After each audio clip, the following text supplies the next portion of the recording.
السلام علیکم ورحمۃ اللہ وبرکاتہ۔ دھرم دھکے سے آج یہ اقتباس ہے۔ ایک قبیلہ ہے نیٹو امریکنز کا، ہوپی، ان کے ساتھ مجھے چند دن گزارنے کا موقع ملا ایک میسا پر، اور یہ انہی دنوں کا احوال ہے۔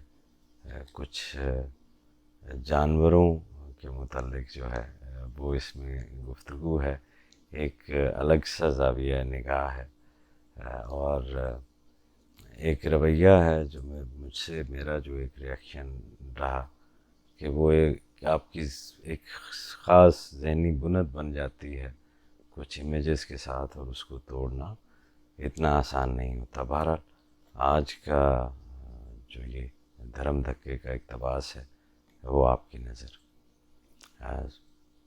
سورج کے غروب ہونے پر ہی چمگادڑ باہر نکلتے ہیں۔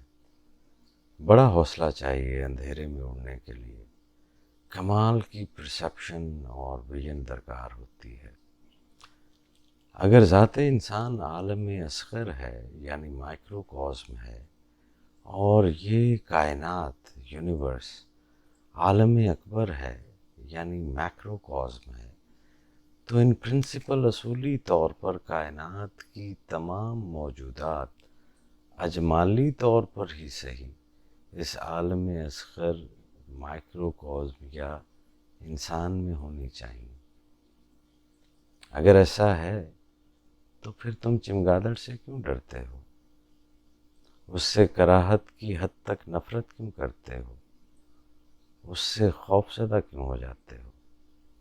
ہم میسا کے آخری کونے پر ایک بڑے سے پتھر پر بیٹھے سامنے پھیلے ریاست ایریزونا کے دشت کی وسعت کا نظارہ کرتے تھے جب مارٹین نامی ریڈ انڈین ہوپی قبائل کے اس حکیم میڈیسن مین نے دشت پار ڈوبتے سورج کی لالی پر دیر تک نظر جمائے رکھنے کے بعد ارشاد کیا۔ شام کے سائے گہرے ہونے لگے تو ہم اس عظیم چٹان کی دیوار میسا پر آباد ہوپی قبائل کی بستی ایروبی کو چلے۔ تم اندھیرے میں چلنے سے ڈرتے ہو اور وہ اندھیرے میں اڑتا ہے۔ اگر تم یہ دیکھ پاؤ کہ تمہارے اپنے اندر بھی ایک ایسی ہی باکمال پرسیپشن اور ایک ایسی ہی باکمال ویژن موجود ہے، تو نہ تم چمگادڑ سے ڈرو گے اور نہ ہی اس سے نفرت کرو گے۔ یہی حال بھیڑیے کا بھی ہے۔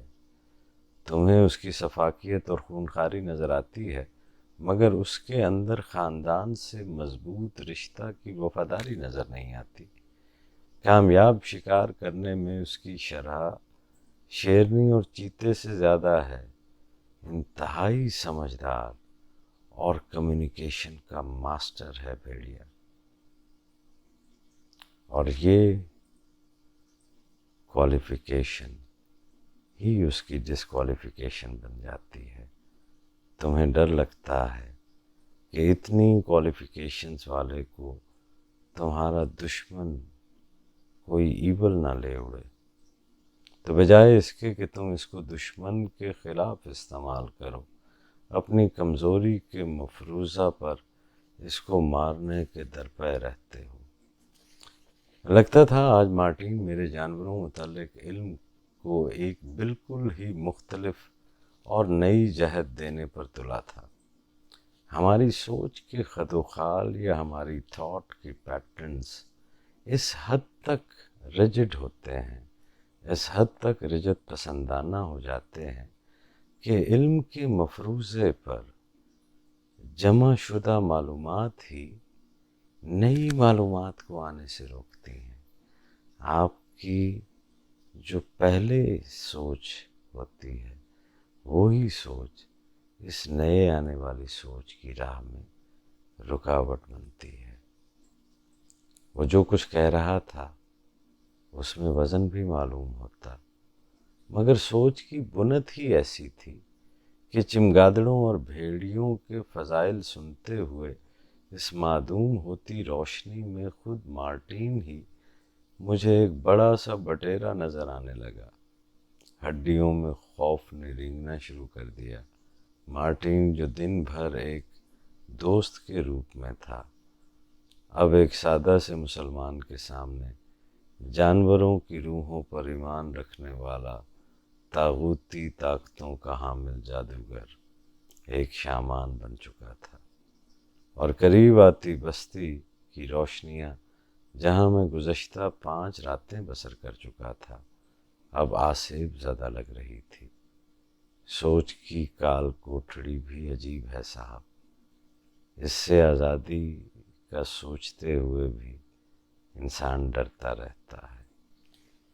یہ تھیں چند سطریں دھرم دھکے سے آپ کے مطالعاتی ذوق، بلکہ آپ کے سماعتی ذوق کے لیے۔